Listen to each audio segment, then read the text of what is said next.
지난 주간에 예수님의 마지막 7일 그 길을 동행하자 그랬는데 얼마나 동행하셨어요? 며칠 하셨어요?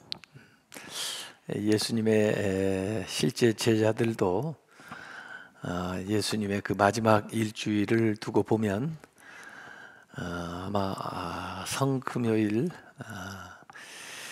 그 전에 만찬하는 그 자리에는 그래도 다 있었는데 그 이후로 겟세마네에서 기도하시다가 이제 체포가 되는데 그때 제자들이 뿔뿔이 흩어지게 됩니다. 아마 신변의 위험을 느꼈겠죠. 그래도 베드로가 예수님이 신문을 받는 그곳까지 요한의 안내를 받아가지고 갔다가 또 베드로조차도 예수님을 부인하고 그곳에서 나오는 그런 기사들이 있습니다. 결국 예수님은 외롭게 그렇게 재판을 받으시고 이제 십자가의 길을 가시는데 골고다에 올라가는 그 길, 그리고 예수님이 십자가에 못 박혀 돌아가실 때 그 광경을 보면 요한 한 사람 예수님의 제자 가운데는 남아 있고 다 제자들이 어디로 갔는지 나오질 않습니다. 그런데 그곳에 여인들의 이름이 나오고 있습니다. 막달라 마리아라든지 살로메라든지 야곱의 어머니 마리아 같은 사람들이 예수님의 어머니 마리아와 함께 마지막 십자가에서 돌아가시는 것을 지켜보고, 그리고 그 후에 장례 지내는 곳에도 이 여인들이 따라갑니다. 물론 아무 준비 없이 일을 다 했기 때문에 장례에 있어서 어떤 역할을 하지는 못했지만 이제 집으로 돌아와 가지고 예수님의 그 시체에 바를 향품을 준비해서 안식일이 끝나면 바로 새벽같이 무덤으로 달려가리라 이렇게 생각을 했다가 그 세 여인이 막달라 마리아, 그 야고보의 어머니 마리아, 그리고 샬롬의 이 세 사람이 예수님의 무덤에 이 새벽에 일찍 가게 되는 것이 성경에 나와 있는 기사입니다. 처음에는 무덤에 그 막혀 있는 돌을 걱정을 했어요. 누가 이 돌을 옮겨줄까? 이 돌을 옮겨야 그 안에 예수님의 시체를 가서 만질 수가 있을 텐데 로마 사람들이, 병사들이 협조해 주겠나? 누가 옮겨주랴? 고민이죠. 그래도 갔다가 돌아오는 한이 있어도 가자 하고 갔는데 놀랍게도 돌이 옮겨져 있고 그 안에 들어가 보니까 예수님의 시체가 없어요. 이 세마포 수건은 가지런히 이렇게 정돈이 돼 있고 놀랍죠. 그래서 이 막달라 마리아가 예수님의 제자들에게 달려갑니다. 그래서 그 빈 무덤이 비어 있다고 하는 사실을 가장 먼저 이 막달라 마리아가 이 베드로하고 요한한테 가서 알려주는데 이 제자들도 놀래가지고 그 안내를 따라서 그 무덤에 와 보는데 요한도 들어가 보고 베드로도 들어가 봤는데 그 말대로 시체가 없어요. 이상하다 생각했겠죠. 그리고는 이 두 제자들이 그냥 돌아갔습니다. 뭔가 이 문제를 해결하든지 끝까지 남아서 결말을 봐야 되는데 막달라 마리아가 여전히 남아서 그 무덤에 머무르고 있는 그 현장을 고수하고 있는 그런 모습이 오늘 이제 요한복음 20장에 나와 있습니다. 이 요한복음이 참 특이한 복음이죠. 다른 공관복음하고 좀 달리 이 예수님의 생애를 통전적으로 보고 예수 그리스도께서 하나님의 아들로서 온 인류를 구원하는 그 메시아가 된 것을 이렇게 기록을 하고 있는데, 요한복음 1장에 예수님의 이 세상에 오신 것은 아주 한두 절로 간단하게 표현을 했습니다. 마태복음은 족보 얘기를 하고 누가복음은 탄생에 대한 여러 가지 이야기들을 하면서 예수님의 탄생을 길게 기록을 해놨는데, 요한복음은 그냥 말씀이 육신을 입고 이 땅에 오셨다 이렇게 예수님의 탄생을 간단하게 설명한 반면에, 다른 어떤 복음서보다 이 요한복음은 예수님의 부활에 대해서는 요한복음 20장, 21장 이렇게 두 장에 걸쳐서 가장 길게 기록을 해놨습니다. 근데 특별히 예수님을 만난 사람들의 그 목격담을 기록을 하고 있는 거죠. 그래서 오늘 읽었던 대목은 막달라 마리아가 제일 처음으로 부활하신 예수님을 만난 그 사건을 여기다가 이렇게 길게 기록을 해 놓았습니다. 이 막달라 마리아, 무덤 밖에서도 울고 오늘 본문에 무덤 안에 가서도 울고 그러고 있는데, 여기 대화가 쭉 전개가 돼요. 우선 두 천사가 물론 이 천사인지도 몰랐겠죠. 마리아는 너무 슬프기 때문에. 그 천사가 어찌하여 우는가, 계속 우니까 물어보는 거죠.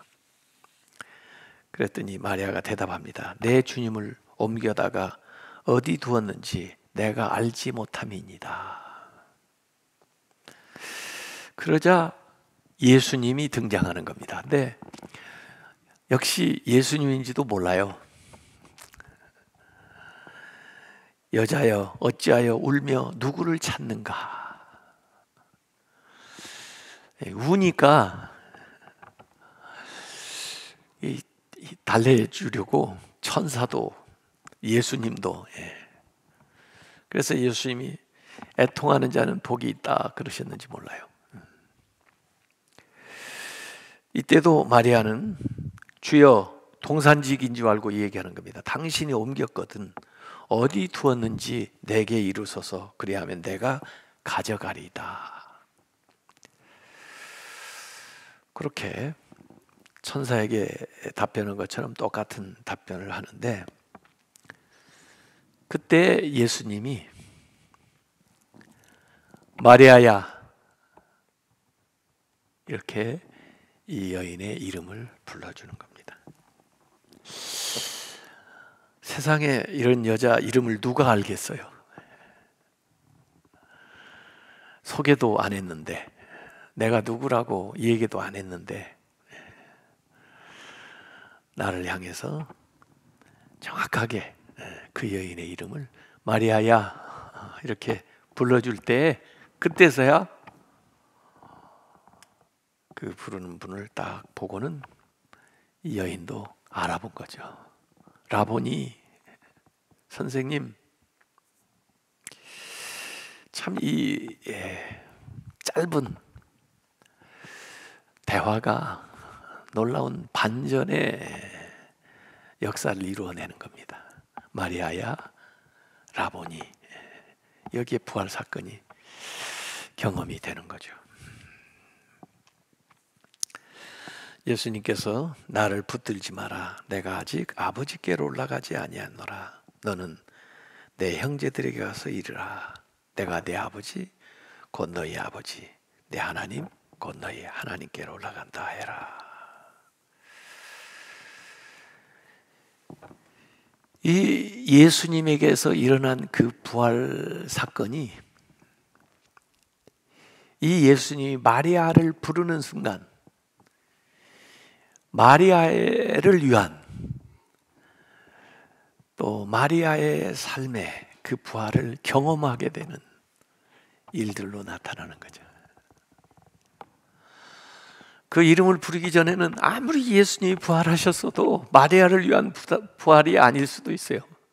아직도 마리아에게는 부활의 역사가 안 일어났었을 수도 있어요. 네, 마리아야 부르는 순간 그 부활이 마리아를 위한 부활이 되는 거고 마리아가 경험하는 부활 사건이 되는 겁니다.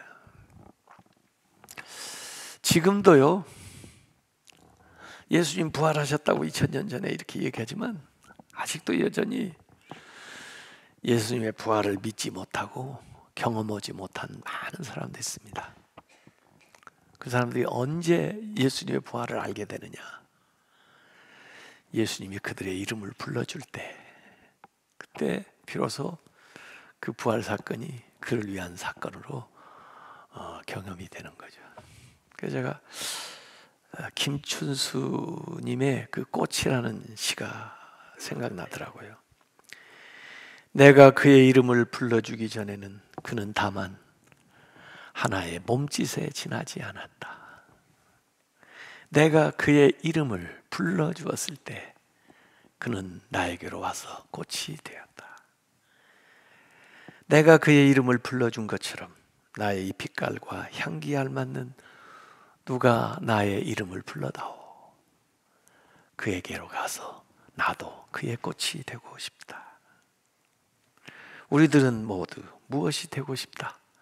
나는 너에게, 너는 나에게 잊혀지지 않는 하나의 눈짓이 되고 싶다.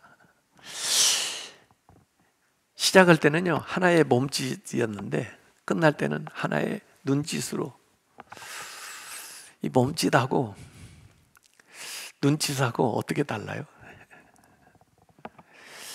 몸짓은 뭐 나하고 상관없는 건데 나를 향해서 눈짓을 하는 것은 개인적인 의미로 딱 다가오죠.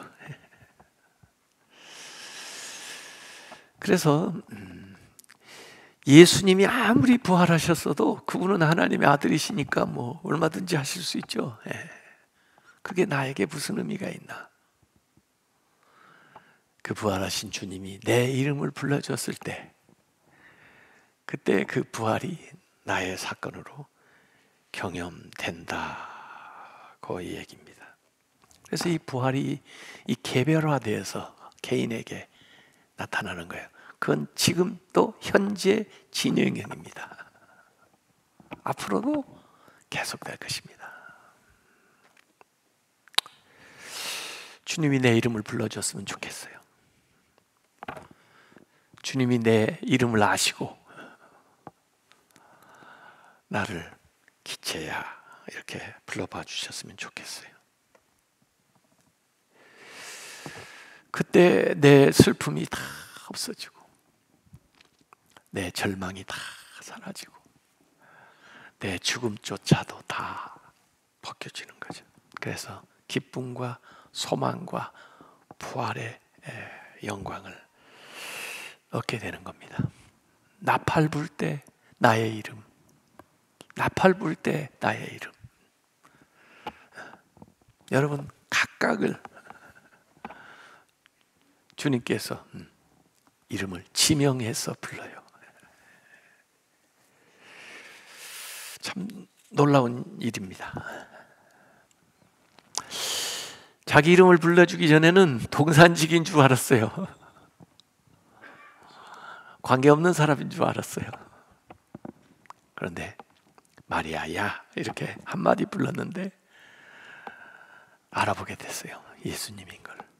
그리고 부활하신 주님을 만나게 된 겁니다.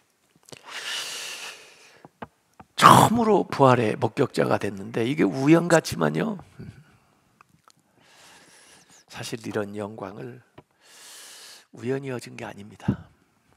이 여인은 예수님 십자가에 달리실 때 그곳에 있었고, 예수님의 무덤이 묻힐 때 그곳에 있었고, 빈 무덤에 제일 먼저 왔었고, 또 그것을 제자들에게 제일 먼저 전달해 줬고, 제자들이 떠난 상황에서도 그 현장에 계속 있다가 부활하신 주님을 만나게 된 거죠.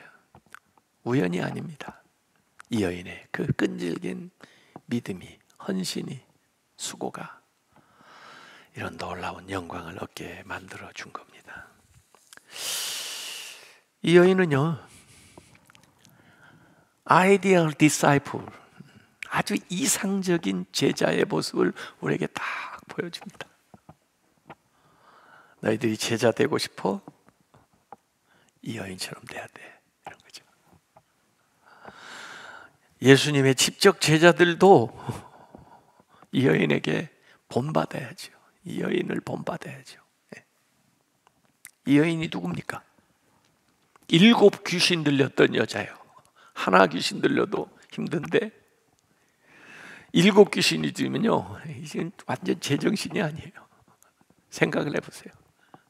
여자가 7 귀신이 들렸다고 생각해보세요. 이건 뭐 불쌍하기 이를 데 없습니다.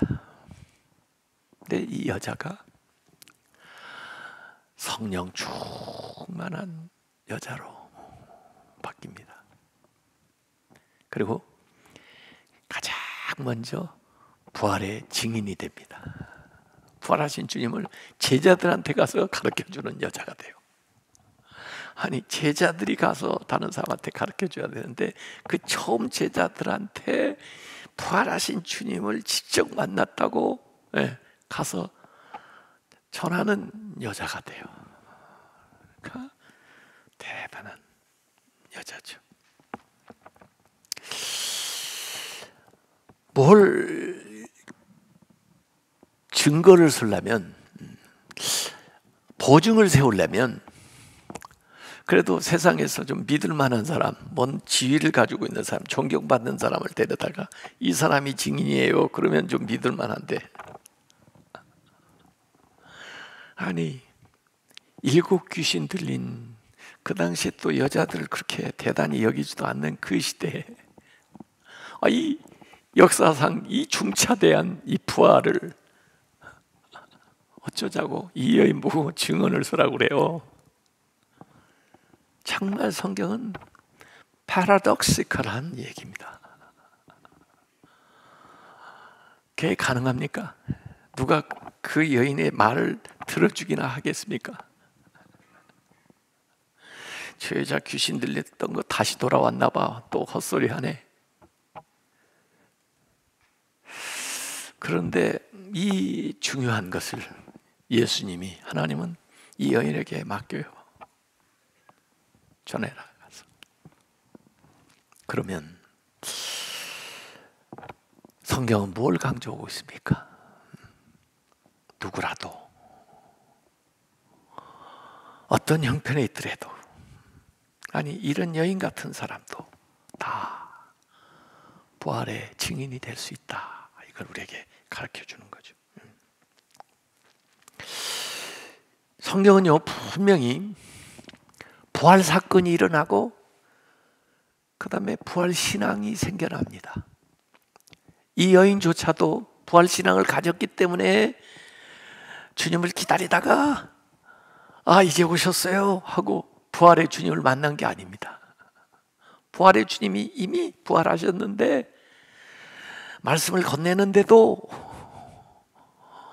동산지기인 줄 알고 있다가 자기 이름을 불러주니까 그제서야 예수님을, 부활하신 예수님을 알아보고 그 다음에 부활의 신앙이 생성이 되는 겁니다. 부활 신앙이 있고 부활 사건이 일어나는 게 아니고, 부활 사건은 일어났는데 그 다음에 부활 신앙이 생겨나는 것입니다.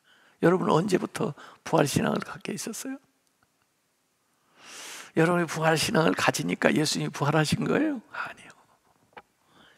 예수님이 2000년 전에 부활하셨어요.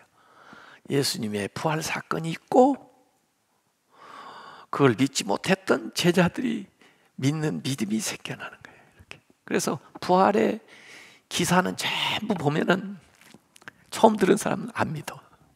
못 믿어요. 그럴 리가. 어떻게? 그런데 결국 예수를 만나고 믿게 돼요.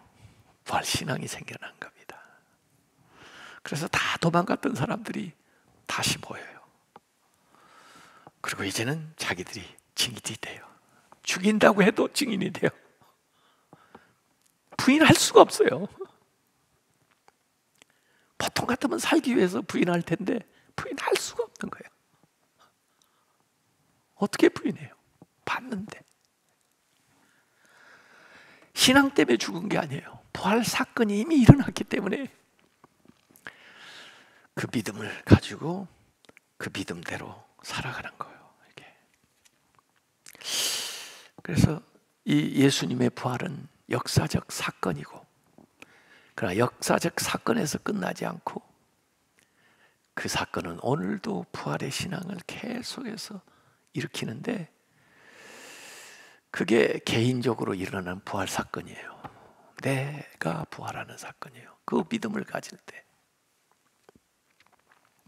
예수님이 이 막달라 마리아에게 20장 17절에 나를 붙들지 마라 그러시는데, 붙들다, 합토라는 말인데, 야복강에서 야곱이 뭐 천사하고 씨름하다가 이렇게 매달리는 거 있죠. 그게 붙드는 겁니다. 가지 마세요. 이제는 안 보내드려요. 어떻게 오셨어요? 아니, 죽은 줄 알았는데 안 죽으셨군요. 근데 예수님이 나를 붙들지 마라, 매달리지 마라 그 말이죠. 그러면서 참 놀라운 말씀을 하셨어요. 나 아직 아버지께로 올라가지 못했다. 방금 부활하셨다는 거예요. 아버지도 보기 전에 이 막달라 마리아가 예수님을 딱 만난 거예요. 내가 아버지께 갔다 오는 사이에 너는 제자들한테 가서 전해라. 제자들 내가 만나겠다고 전해라. 바로 그 후에 제자들에게 나타나서는 도마한테 말씀하실 때는 나를 만져봐라 그래요. 도마 보고는 아버지에게 다녀오신 거죠. 나를 만져봐라. 붙드는 거하고 만지는 거하고 무슨 차이예요?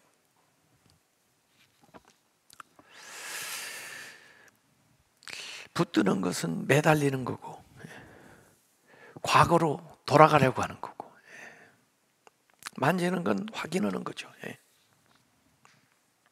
이 여인이 처음 예수님을 만났을 때 붙들려고 하는 것은요,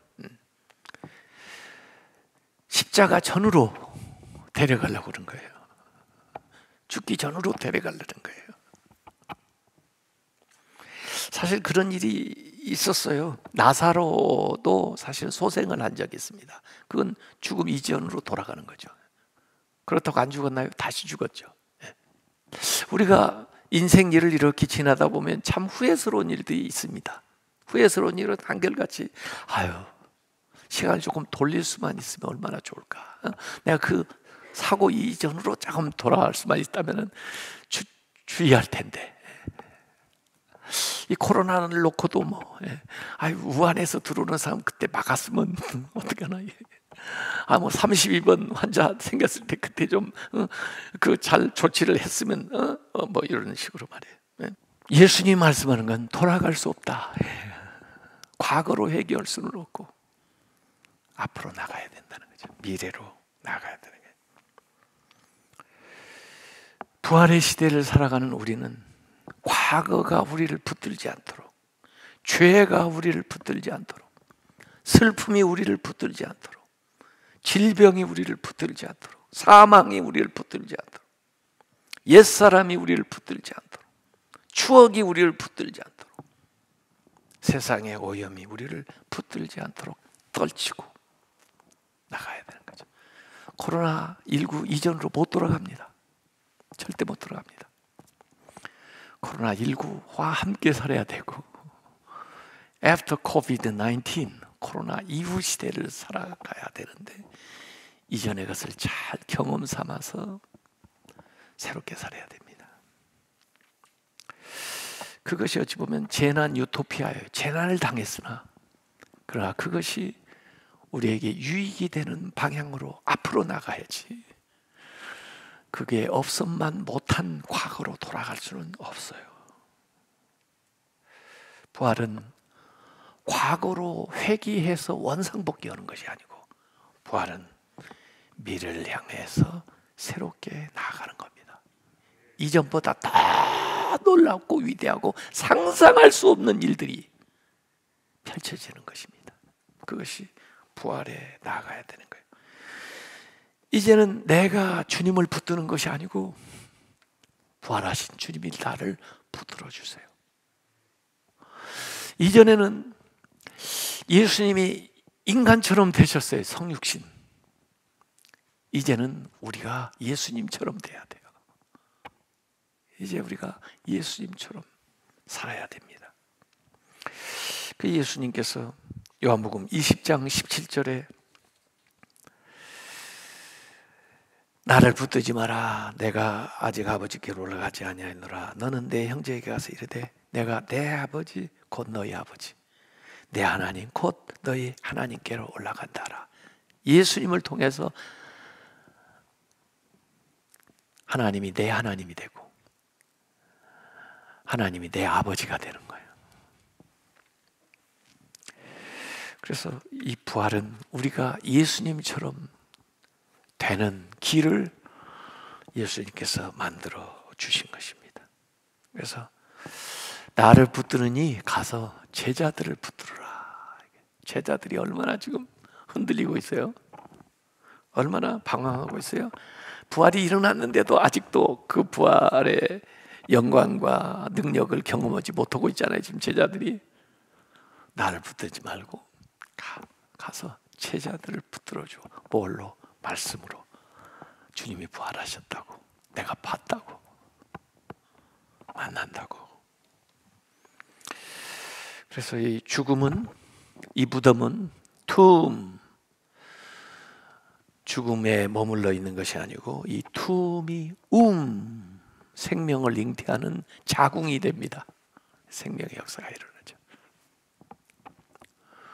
툼을 음으로 만드는 게 부활이에요. 우리가 하는 거죠. 근데 세상에서는 그 자궁을 툼으로 만드는 자들이 있어요. 그래서 저는 낙태에 대해서 반대하는 겁니다. 그건 새 생명의 자리지 죽음의 자리가 아니다. 주님이 여러분의 이름을 부르고 계십니까? 주님이 여러분의 이름을 알고 계십니까? 여러분은 주님께 알려졌습니까? 주님, 내 이름을 불러주세요. 부활하신 주님, 내 이름을 불러주세요. 주님이 나를 부르시는 그 순간에 나는 다 이전 삶은 끝나고 이 슬픔에서 기쁨으로, 이 죽음에서 부활로, 소망으로 나아가요. 이 터닝 포인트가 마리아야, 선생님, 여기에 나옵니다. 우리의 삶에도 이러한 모멘텀이 일어나는 부활절 되시기를 주님의 이름으로 축원합니다. 기도하겠습니다. 아버지 하나님, 너무 감사합니다. 특별히 코로나19 중에 부활절을 맞이하게 해주셔서 감사합니다. 저희 각 사람 이름 아시죠? 불러주시옵소서. 사망에서 생명으로, 슬픔에서 기쁨으로, 절망에서 소망으로 나오게 불러주시옵소서. 예수님의 이름으로 기도하옵나이다. 아멘.